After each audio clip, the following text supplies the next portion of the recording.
La Sociedad Española de Radiodifusión presenta... Ser... Aquí va la radio. Podcast. Siempre. Buenas noches. ¿Qué seudónimo quieres que utilicemos al principio de la conversación? Pues Fabrizio. Fabrizio. Vale. Arrancamos en la orilla del mar. Nos vamos a despedir después en un faro. Os pregunto siempre qué relación tenéis con el mar. ¿Cómo es la tuya? Pues de juego. El contacto que yo tengo con el mar son los veranos en Italia. Cuando me iba después del colegio me tiraba allí todo el verano. Y entonces el mar era un punto de encuentro con mis amigos de allí, que llevábamos un año sin vernos. Y luego había un amigo de mis padres que nos llevaba en un catamarán. Entonces siempre recuerdo el mar como el lugar de descanso después de un año de estar estudiando y era bonito. Así que la relación que tengo es muy con los ojos de un niño, realmente. Así que es una relación bien placentera. No lo veía durante el año y solo lo veía en verano. Llévame en ese pueblito cerca de Pisa, llévame con tu abuelo a pescar, con tu abuelo Francesco. Entonces, cuéntame eso. ¿Salíais por la mañana? ¿Qué llevabais? ¿Dónde ibais? Cuéntame esa escena. Mira, salíamos muy temprano, 6 de la mañana, y a veces salíamos muy tarde por la noche, porque las mejores horas para la pesca, él siempre me decían que era al alba o por la noche. Y yo recuerdo esos viajes en coche hasta el lugar donde íbamos a pescar, donde no había nadie por la carretera, ya fuera el alba, ya fuera la noche. Y recuerdo eso como ir hacia un lugar muy íntimo, muy nuestro. Los lugares a los que íbamos a pescar eran lugares totalmente no había nadie, solo estábamos nosotros. Había mucho silencio. Y había todo un ritual a la hora de montar la caña, a la hora de preparar el anzuelo, hacer los nudos. Él era médico, era un tipo con una precisión. Y echábamos la caña y ahí empezaba la fiesta. ¿Y hablabais desde el silencio? O sea, ¿vosotros charlabais de algo o cómo era vuestra relación cuando estabais pescando? Porque necesita mucha calma y mucho silencio la pesca. Y él me lo decía mucho. Estábamos mucho en silencio, mucho tiempo, y estábamos horas, pescando. No íbamos hora y media, no. Estábamos a lo mejor 3 o 4 horas. Mucho callados. Y luego también había momentos en donde hablábamos. Pero yo recuerdo una sensación muy bonita de que ese silencio no pesaba. Que no había ninguna responsabilidad de entretener al otro ni de amenizarle.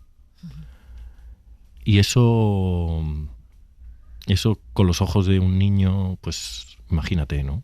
Qué cosa más bonita y qué aprendizaje más maravilloso. ¿Solo te llevaba a ti? Solo me llevaba a mí, sí. Yo tengo un hermano, mi hermano es 4 años más pequeño que yo, y eso, él era mucho más pequeñito en esa época porque me llevaba a pescar desde bien pequeño, y era una cosa nuestra. Él tenía una habitación abajo de casa donde tenía todas las cañas, entonces íbamos ahí, preparábamos. Solo íbamos los dos. No recuerdo ningún día en donde viniera ni ningún amigo de él, era una cosa nuestra. Es bonita esa imagen del abuelo y el nieto. Sí, además le veía muy poco, le veía 1 o 2 veces al año, entonces era una fiesta. Claro, tú en Italia, en este lugar, eras el niño que siempre se iba, el niño español, con nombre italiano, pero que llegaba después de verano, chao, ¿no? Y se iba. Exacto. Y luego volvía a aparecer en verano con una bicicleta, y nos reuníamos con los amigos en la misma plaza, y es como si no me hubiera ido nunca, pero a la vez había estado un año sin ver a mis amigos, y ellos se veían todo el año. Entonces era una sensación un poco exótica.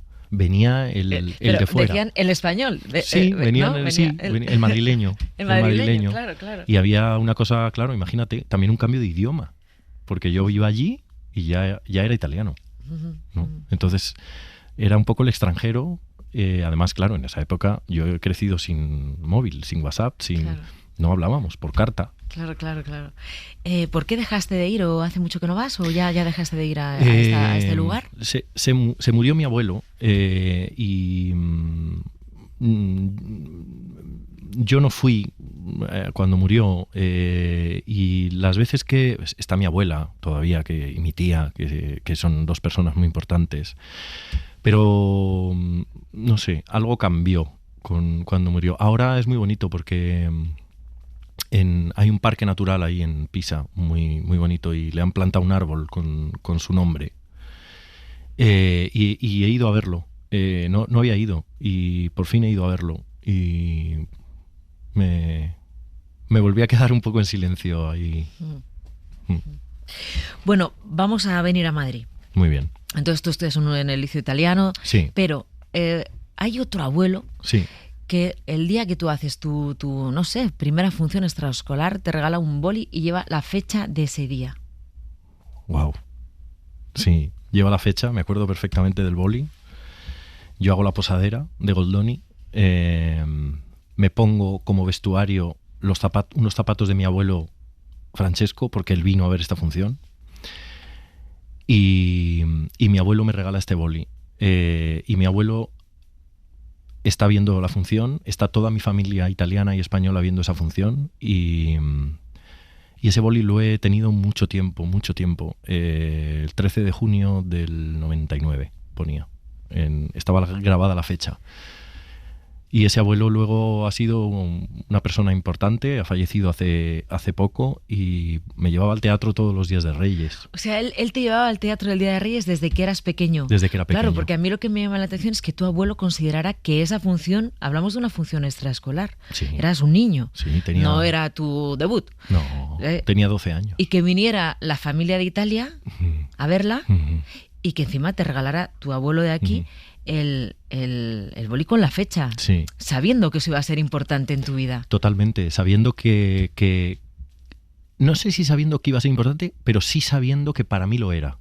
O sea, que me parece todavía más bonito. Sabía que para mí era importante. Y yo creo que había algo también en él de... Yo he sido parte de esto, o yo he podido generar esto, ¿no? Porque el teatro yo lo conozco por él. Él es el que me llevaba. Te llevaba cada día de Cada Reyes. día de Reyes el plan era ir a ver una función. Y también tu abuelo y tú. Mi abuelo, yo y mi primo. ¿Y tu primo? Íbamos. Y luego cuando mi hermano ya fue un poco más mayor, y venía él también. Era un plan maravilloso. Íbamos a merendar y luego íbamos al teatro. Qué bueno. Sí. ¿Cuándo dijiste en casa que querías ser actor? Lo dije cuando terminé de estudiar. Dije, quiero intentar hacer las pruebas de la escuela, de la RESAD, de la Escuela de Arte Dramático. Y mi madre me dijo, bien, pero también me gustaba mucho la filología. Empecé filología. Y lo dije, llevaba ya desde los 12 haciendo teatro extraescolar. Yo creo que mis padres ya intuían que era una cosa importante. Y sí, dije, quiero intentarlo, quiero probar, quiero hacerlo. Y así fue. El día que te dicen, estás dentro de la RESAD, porque aquí hemos tenido invitados que no pasaron las pruebas, que es un shock para alguien que tiene ese deseo y que además hace todo el esfuerzo por superar las pruebas, que son difíciles, son complejas. Hay muchos candidatos, pocas plazas. Sí. Para el día que te dicen, estás dentro de la RESAD, ¿te acuerdas de ese día? Perfectamente. Me acuerdo que fui con mi madre, fui a ver el tablón, me vi ahí, y recuerdo experimentar en mi cuerpo una sensación muy fuerte de libertad. De decir, aquí empieza algo. Esa fue la sensación que tuve. Me acuerdo del viaje en coche. Y yo estaba, no sé, como sintiendo que me habían dado una voz. O me habían dicho, te damos la oportunidad de poder tener una voz, ¿no? De que de alguna manera se te escuche, ¿no? Esa fue la sensación. Sí. Ahí empezó todo. ¿Por qué el actor Francesco Carril se ha puesto Fabricio? de seudónimo? Porque Fabrizio es el personaje que hice el día que mi abuelo me regaló ese boli. Anda. Era la posadera de Goldoni y el personaje se llamaba Fabrizio. Y además personaje italiano, obra italiana. Y estos días me he acordado y he dicho, es un nombre importante. Qué bueno. Hay una cosa que has contado de cuando estabas estudiando en la RESAT que me gustaría que me explicaras un poco mejor, que es que tú un día a un profesor le dices, mira, es que yo no tengo mucha vivencia, yo veo que aquí a todo el mundo le han pasado cosas importantes, y a mí no me ha pasado nada. O sea, necesito vidas. ¿Dónde está el drama en mi vida? ¿No? Como para que lo pueda soltar en una clase de improvisación. Yo entiendo que es algo parecido a eso. Sí, yo estaba en clase con gente mayor que yo, más mayor que yo, y yo sentía que todo el mundo había vivido muchas cosas. Había vivido, sobre todo, cosas más negativas, pero también cosas extremadamente positivas. Y yo empecé a sentir que no tenía vida, que no tenía vivencias, que mi vida, bueno, había sido, pues, siempre más o menos bien y que no tenía... Y le dije, me falta vida. Yo tenía 18 años. Yo, luego, viéndolo con distancia, claro, yo dije, bueno, una cosa es decir que no tenía vida y otra cosa, no haber querido mirar la vida que yo había tenido. Porque había vivido muchas cosas, muy buenas, cosas menos buenas, pero siempre me ha costado mucho hablar de mí. Me gusta mucho escuchar, creo que soy una persona que escucha bien. Y creo que ponerme en una situación en donde yo tuviera que hablar de mí, como suele pasar cuando empiezas a estudiar interpretación, que tienes que poner mucho, o por lo menos en una manera de entenderlo, cosas un poco tuyas, me costaba. Creo que era una defensa, creo que era una especie de protección a no querer deciros, este soy yo, ¿no? Te voy a poner una peli. Dime dónde te lleva. Es El Principio, justo.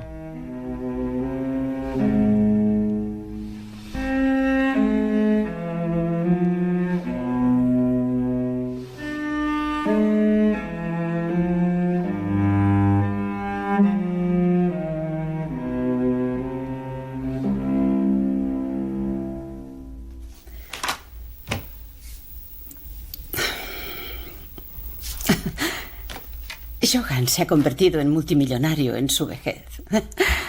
Una anciana tía suya, danesa para más señas, y que en su día fue una famosa cantante de ópera, le dejó toda su fortuna solucionándole la vida a Johann. El hecho es que cuando por fin ha sido económicamente independiente, ha decidido dejar la universidad. He sabido que ha comprado una casa de verano que había sido de sus abuelos. Sí, se trata de un antiguo caserón de finales de siglo en los bosques que rodean Orsa. Johann y yo no tenemos ningún contacto. No hemos tenido ningún contacto en los últimos años. Nuestras hijas están lejos, incluso de mí. Marta está ingresada en un sanatorio y se adentra cada vez más en la soledad de su enfermedad. Esto es Saraband, de Bergman, que es una película que ha sido... Me la enseñó mi padre, esta película, y ha sido una película que ha sido troncal en mi vida. Yo tuve una compañía de teatro que se llamaba Teatro Saraband en honor a esta película, que fundé con una pareja que yo tenía entonces y con otros dos amigos, por esa cosa de querer juntarnos cuando sales al vacío de terminar una carrera y no saber qué hacer. Sí. Esa compañía me ha acompañado, nunca mejor dicho, bastante tiempo. Luego se disolvió y yo seguí con esta pareja. Y esta película nos ha unido mucho porque la historia de Bergman con Lee Fullman es una historia muy particular, que a nosotros nos gustaba mucho. Y luego esta pareja y yo nos separamos hace un montón de tiempo, en 2011. Ahora somos seguimos siendo unos amigos absolutamente increíbles. Nos compramos la biografía de Lee Fullman, que es un libro maravilloso que se llama Cambiar, y recuerdo que nos emocionaba mucho esta película. El último plano de esta película, que es ella sola, Lee Fullman con una mesa enorme llena de fotografías, me hace llorar cada vez que la veo. No sé, me conecta con algo muy, muy profundo. Creo que también tiene que ver con la vejez. Uh-huh. Yo siempre fui un niño que de pequeño siempre quiso ser más mayor. Me acuerdo que iba al colegio y estaba empeñado cuando era muy, muy pequeño en vestirme con ropa de señor. Y no sé, hay algo de esta película que me conmueve profundamente, de esta pareja que se separa y se reencuentra tiempo después. Hay un momento precioso en la película que ella al final le dice, ¿pero por qué has venido, no? Y él le pregunta, ¿por qué has venido? Y ella le dice, creía que me llamabas, ¿no? Y esto me parece tremendamente conmovedor. La ternura, creo que es la ternura lo que me conmueve de esta película. Hay una parte también que conecta esta película con los años nuevos, la serie de Sorogoyen que protagonizas junto a Iria del Río, y es esa parte de pareja que se queda prendida en la línea del tiempo, que estas parejas de idas y venidas, de encuentros, desencuentros, de ausencias, donde sigue estando presente, que también tiene Sarabán, ¿no? Que es esto del amor interrumpido que se queda como colgado en el tiempo, que es muy atractivo. No sé, es muy atractivo. Iba a decir para una generación entera, pero sabiendo que Bergman también lo hizo, fue su última peli. Totalmente. Es muy atractivo en la historia del ser humano, ¿no? Sí, casi como si él quisiera con esta película cerrar algo, ¿no? Cerrar algo que en vida no pudo cerrar, sí, ¿no? Sí. Y a través del cine, ¿no? O a través de, que yo creo que es una buena manera de intentar poner un poco de orden en una cierta confusión que tenemos en la vida, ¿no? Que muchas veces con la que no me llevo muy bien, pues lo pones ahí, ¿no? Y Los años nuevos también tiene algo de eso. Mucha gente te está viendo ahora en esta serie que apunta como una de las series del año, pero claro, cuando debemos interpretar al personaje en Los años nuevos, tenemos que pensar que tienes más de 40 obras de teatro, dirigida por los más nuevos, o sea, por un Sanzol o por un Pablo Remón, pero también a Lorca y incluso versos de Alberti y a Lope de Vega y teatro italiano y a Beckett, que decíamos antes. Y es uno de los casos en los que me he encontrado que tu trayectoria teatral es muchísimo más amplia que lo que has hecho en cine o en series, eso que también has hecho mucho. Pero tu amor por el teatro es bestial. Es bestial. Sí. Es que son más de 40 obras en 20 años, puede ser. Sí. Mi amor por el teatro es bestial. Es algo que permanece, que está conmigo. Es la razón de ser por la que yo empiezo esto.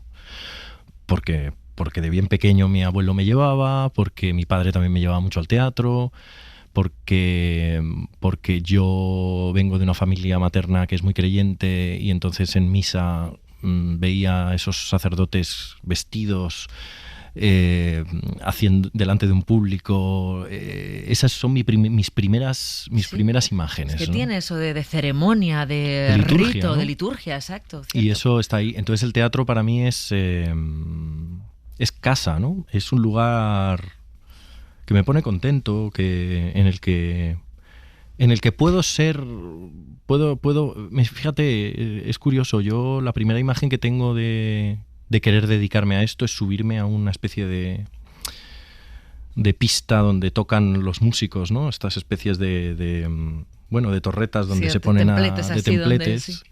Y yo veía el parque en el que jugaba y fíjate la sensación de ver a la gente y que la gente no me viera, que es paradójico, porque luego en el teatro es justamente al revés, ¿no? La gente te ve y tú no les ves porque está todo oscuro. Pero me llevaba a un sitio de qué gusto poder ver sin que me vean, ¿no? Entonces siempre lo tengo como un sitio donde estoy protegido. ¿Y no te da miedo perder esa desprotección con el éxito, por ejemplo, de esta serie? Habrás notado, ¿no? La diferencia entre el día antes a su estreno y el día después de su estreno. Sí. Lo que pasa es que yo tengo un carácter un poco contrario. Yo siempre pienso que no sé, soy muy inseguro también. Entonces hay algo que nunca me termino de creer las cosas y me gusta porque creo que las vivo como en su justa medida. No tengo miedo de perder como esa sí que me coloca en un sitio muy vulnerable y me siento estos días, y fíjate que todo está yendo muy bien y que la serie está yendo muy bien, pero me siento muy vulnerable, me siento frágil, y todavía no sé bien por qué, pero sé que tiene que ver con esto y es algo que estoy mirando mucho. También yo creo que como habéis rodado la serie con Rodrigo Sorogoyen, tiene algo de teatral, porque sí. Habéis rodado cronológicamente, sí. Son pocos personajes, es siempre una escena o un lugar. Sí. Hay muchos planos secuencia. Capítulo, sí. Hay mucho plano yo secuencia. Creo que un poco lo has podido vivir así, como parecido al teatro. Sí. Bueno, el capítulo 10, que es un plano secuencia entero, es como una función de teatro, entonces lo he vivido bastante así. Y sobre todo lo he vivido como también se vive en el teatro, con equipo, haciendo equipo. El teatro no se puede hacer solo, el cine tampoco. Y en ese sentido sí que he encontrado mucha similitud. Francesco, cuando antes decías que querías, que necesitabas ser tú, ¿no? Y que habías tenido la oportunidad de ser tú en el teatro, ¿tú sabes en qué momento tú estás, no sé, en toda tu trayectoria?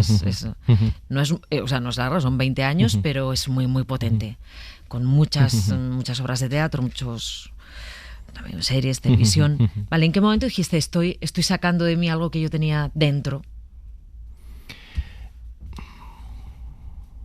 Desde el principio creo que tuve un poco esa sensación. Porque hay también mucho en nuestro oficio, o por lo menos a mí me gusta mucho entender mi oficio, donde es un lugar en donde hay mucho, de verdad, mucho espacio para el misterio y para el secreto. Yo puedo estar interpretando un personaje, pero hay muchas cosas que nadie va a saber nunca de lo que estaba en mi cabeza en ese momento. Y hay muchas cosas inexplicables. Creo que es un oficio donde hay mucho espacio para lo invisible, para lo que no se ve. Y luego es un oficio que te recuerda que todo es un proceso, que no son estados las cosas, son procesos. Y eso, y ese contacto con lo invisible, ese contacto con el misterio, a mí, paradójicamente, me hace ser más yo. No sé. ¿Vas a estrenar el año que viene Los Brutos? Los Brutos. Vale, cuéntame algo de esta Los Brutos es una función que escribe y dirige Roberto Martín Maiztegui, que es el creador de la serie La Ruta. Es un director con el que yo rodé un corto que se llamaba Sushi, y ahora ha escrito esta función que se va a programar en el Centro Dramático Nacional. Es su primera dirección, y me hace una ilusión enorme acompañarle en su primera dirección. Es un momento muy especial para un director, y después de toda esta vorágine de la serie, la promoción, tengo tantas ganas de volver a la sala de ensayos con alguien que está dirigiendo por primera vez teatro, volver como al origen, ¿no? A las primeras veces, de nuevo a esa protección, ¿no? Sí. A encerrarme ahí. Y es un texto muy bonito que habla de cómo se crió él en su barrio y cómo llegó a estudiar cine. Bueno, hay algo ahí bonito, ¿no? De volver a recorrer una vida, y volver un poco al alter ego. Es que es muy fuerte porque yo he sido alter ego de mucha gente. Y esto es algo que pienso mucho porque no sé, me han visto como un posible alter ego muchas personas. ¿Pero por qué lo dices eso? Pues porque he sido alter ego del padre de Alfredo Sanzol en El bar que se tragó a todos los españoles, he sido alter ego en muchas obras de Pablo Remón donde he hecho de él, he sido alter ego en parte en algunas películas de Jonás. Entonces es verdad que hay un momento que digo, ostras, esto del alter ego, ¿no? Qué cosa más curiosa, ¿no? Que se haya repetido tanto, ¿no? Digo, qué curioso. No sé, quizá es no sé, no lo sé por qué es. Vale, vámonos a un faro. Francesco, Dime, ¿con quién te gustaría encontrarte, reencontrarte, con quién te gustaría estar? ¿Y qué música estaría sonando y por qué?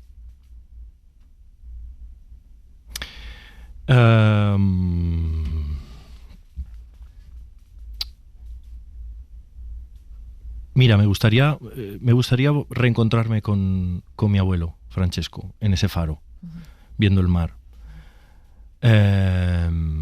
Y estoy seguro que me encantaría que sonara Leonard Cohen.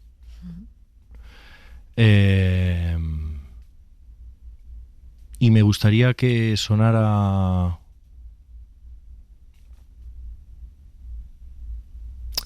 Me gustaría que sonara Susan, de Leonard Cohen. Y no hablar, Y no hablar. ¿Puedes describirme a tu abuelo en este momento? Claro. ¿Cómo estaría sentado? ¿Cómo iría vestido? O sea, recuérdale en ese momento, pescando los dos. Pues iría vestido con una con una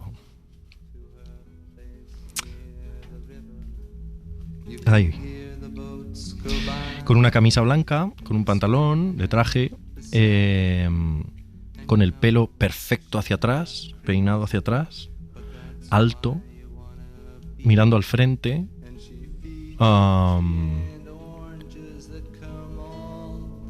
fumando un cigarro y con la mirada ahí perdida en el mar, ¿no? En el horizonte.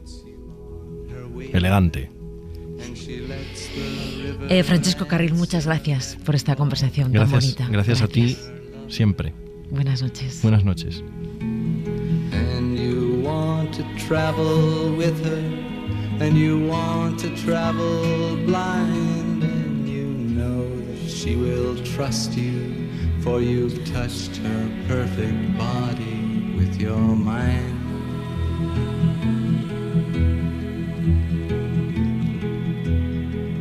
And Jesus was a sailor when he walked upon the water, and he spent a long time watching from his lonely wooden tower. And when he knew for certain only drowning men could see him, he said, all men will be sailors then until the sea shall free them. But he himself was broken long before the sky would open. Forsaken, almost human, he sank beneath your wisdom like a stone. Para no perderte ningún episodio, síguenos en la aplicación o la web de la SER, Podium Podcast o tu plataforma de audio favorita.